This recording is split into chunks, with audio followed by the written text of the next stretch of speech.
Alright, so as you can see, I'm using 2x6s here. I went ahead and made the entire table out of 2x6s. If I made the same table again, maybe I'd try to do 1x6s for the top just so it wasn't so thick, but I think it came out looking good regardless. Anyways, first step, I went ahead and made all these cuts. I'll make sure I post the cut list in the comments so anyone who wants to do the same can use the same cuts, but that was my first step. Next, I went ahead and just briefly sanded the sides of these boards because some of them were pretty gnarly. So I wanted just to make sure that they look good. That way when I put them together, they would flush fairly evenly.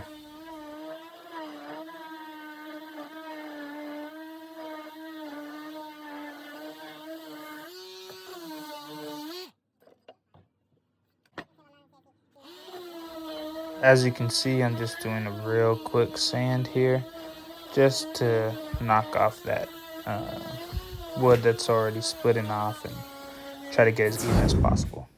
Alright, so next up I went ahead and laid the boards down. This is probably the most important step if you want to make the table look good. So right now the tabletop is face down. So what I did is I went ahead and I examined all the boards first and kind of tried to figure out what pieces I wanted showing as the top of the table. I think it looks neat when there's knots and other stuff like that in the wood. So I went ahead and found the better looking patterns on that wood and faced it down. And the rougher side of the boards are currently faced up because that's going to end up being the bottom of the table. As you can see right here, I'm marking spots on these boards. That's where I plan on putting my pocket holes. So right there, I'm just marking it all, kind of offsetting it from piece to piece. And then after that, I'm going to move this wood, put it in the correct jig, and start making those pocket holes so I can put this table together. Yeah, and one thing I forgot to mention in the beginning of this video, it's very important for this step right here. Always make sure when you're buying that wood from Lowe's, Home Depot, your local lumber yard, wherever you're going, try to pick out the straightest pieces of wood possible, the wood with the best looking patterns on it or whatever you're got in mind, because a lot of the wood you can get from these stores that come real warped or twisted or jacked up, really rough. So try to pick the best pieces of wood. It saves you a lot of time throughout this build.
And here we are with my handy dandy Craig jig.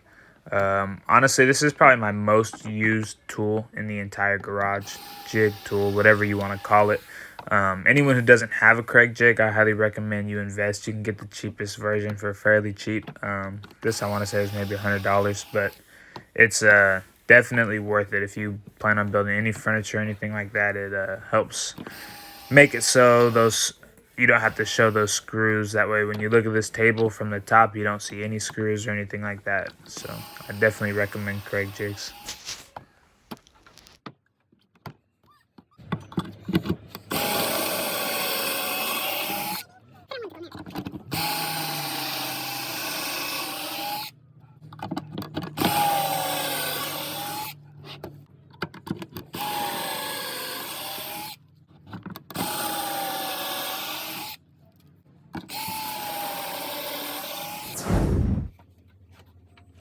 Alrighty, so as you can see, all these boards have their pocket holes in them. I went ahead and relayed them back the same way that I had previously positioned them.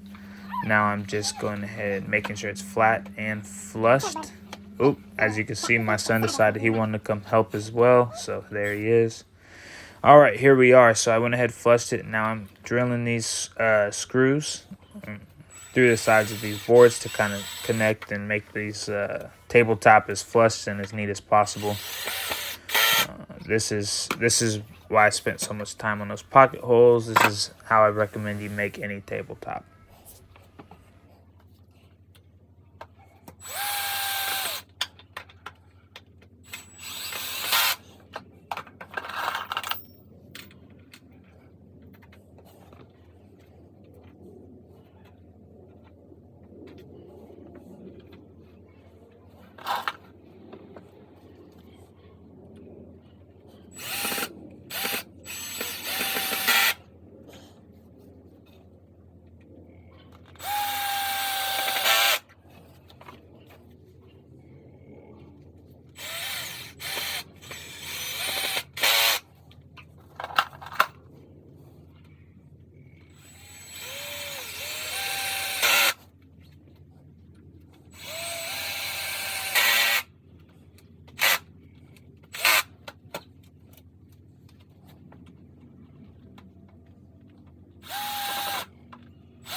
All right, so as you can see here, I'm releasing these clamps. Tip is to try to release them as gently as possible. And then you check the tabletop or bottom of those boards. Got to make sure none of my screws poke through. As you can see, none did there, so we're good to go. Now the next step up is just trying to connect this, all the rest of those boards on that table. So just, board by board by board, adding one more at a time, and pocket hole, screwing those pocket holes in to connect the whole thing, get it flush and as even and flat as possible.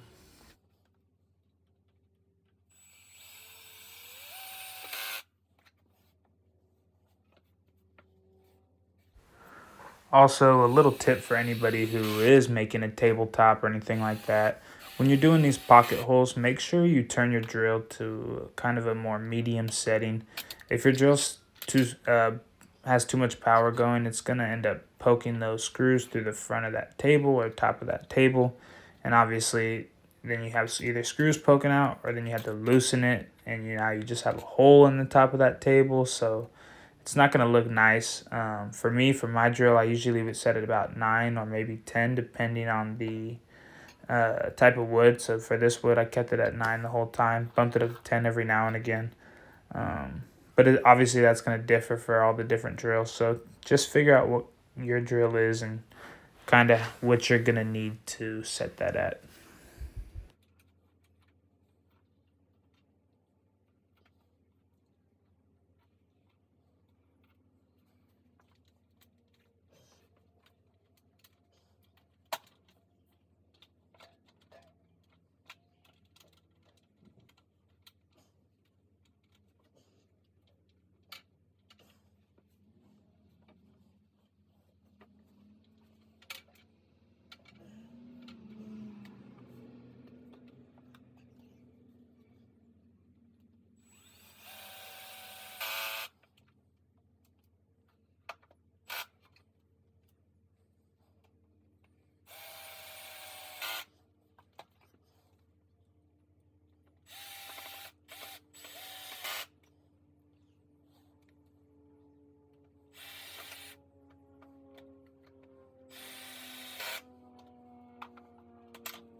Alright, so here we are on the last board. I'm going ahead and I'm filling up those pocket holes with the screws and then getting ready to tighten them down.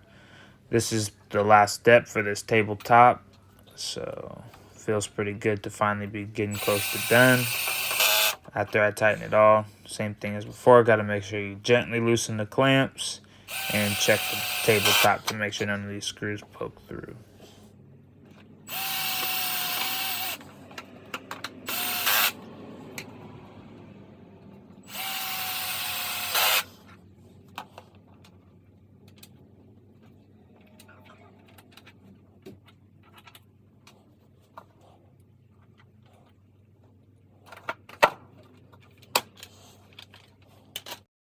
And here we are with the bottom of the table. You can see all those pocket holes connecting it.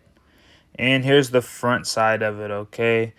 Believe it or not, this is going to be a pretty nice table soon. It looks nice and even. I went ahead and picked those pieces of wood to be the front because I like the way they looked better than the opposite side.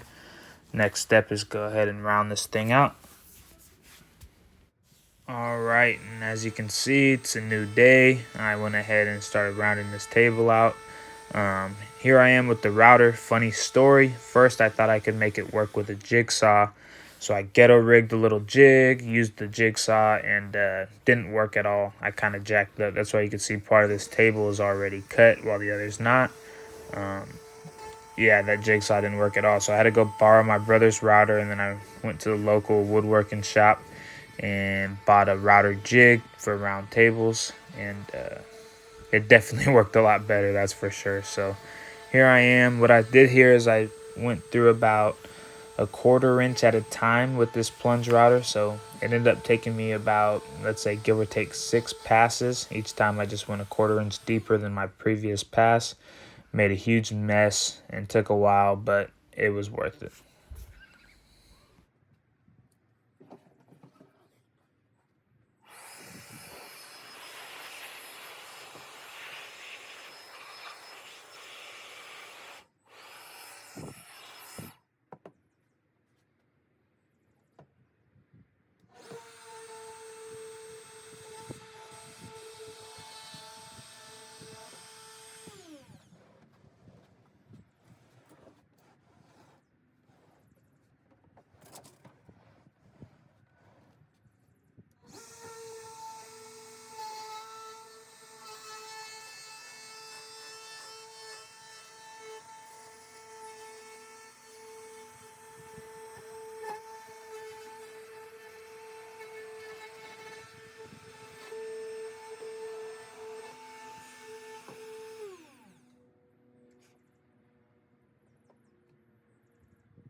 Here's a quick close-up video of how the router worked.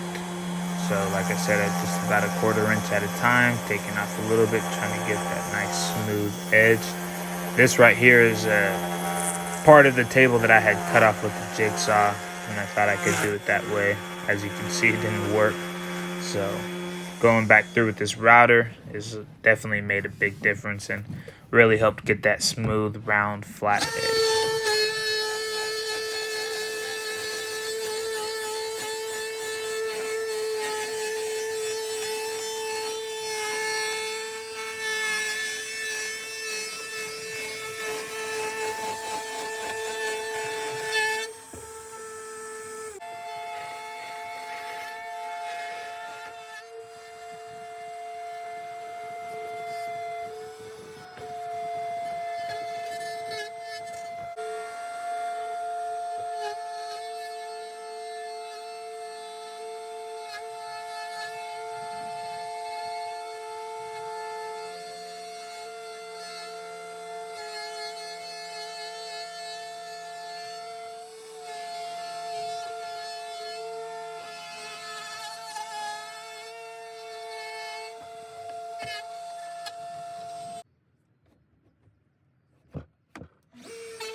Alright, here I am just going through real quick, once over sanding the edges with my sheet sander.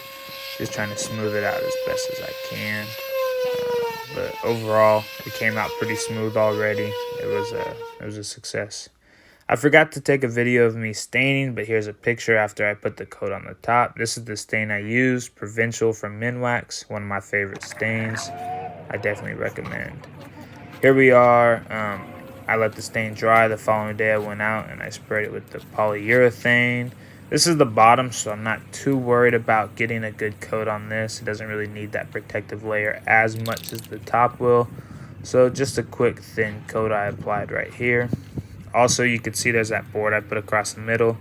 That was just a 1x6 I had lying around. I went ahead and drilled that in real quick, just as a, long term, maybe it'll help hold it up a little better than some of those pocket holes. But truth is, it really wasn't necessary. Yeah, here we are, getting the bottom.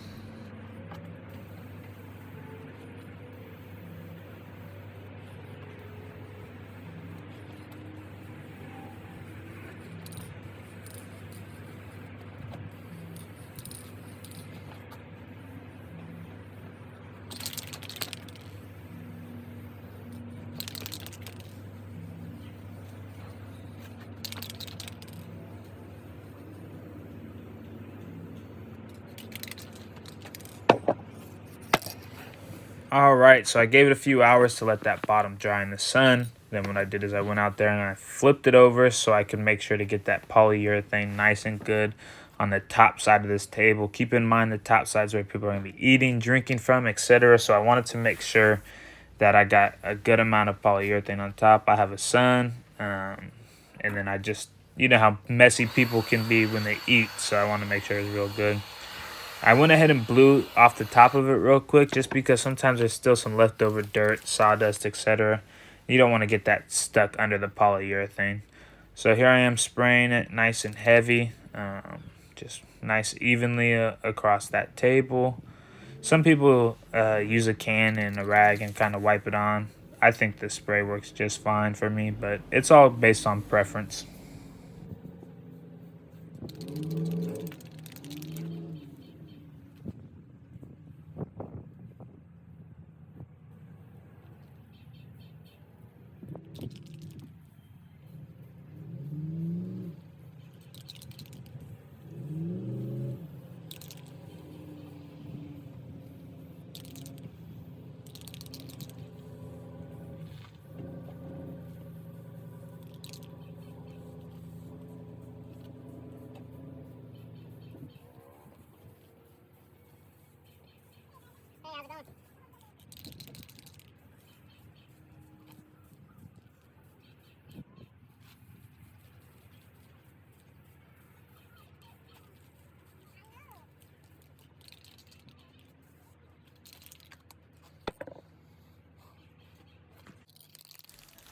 After give or take another 4 or 5 hours, I went back out there and added that second coat for the top layer.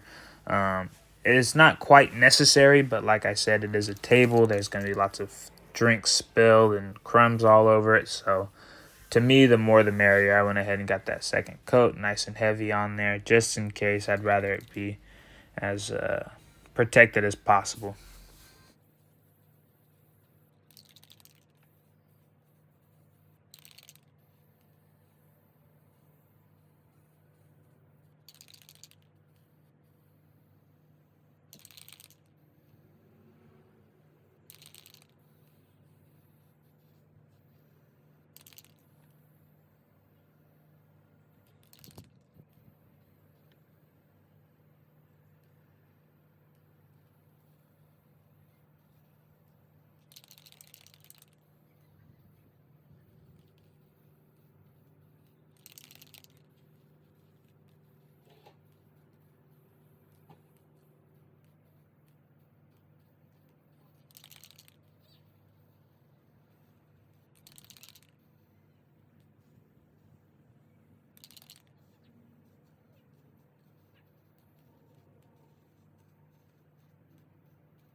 And here we are for the final tabletop. I got that stain on there. It's looking really good. Like I mentioned before, I'm a big fan of that provincial men wax. It has that nice rustic feel to it. The coat came out nice and even. Table looks pretty decent. I think it has. I used the semi-gloss polyurethane. So as you can see right here, when the sun's hitting on it, it has a nice little shine to it. And then I went ahead and added those hairpin legs. They came out pretty good. My wife decorated the table up. Looks nice in our little kitchen area. I think it came out great.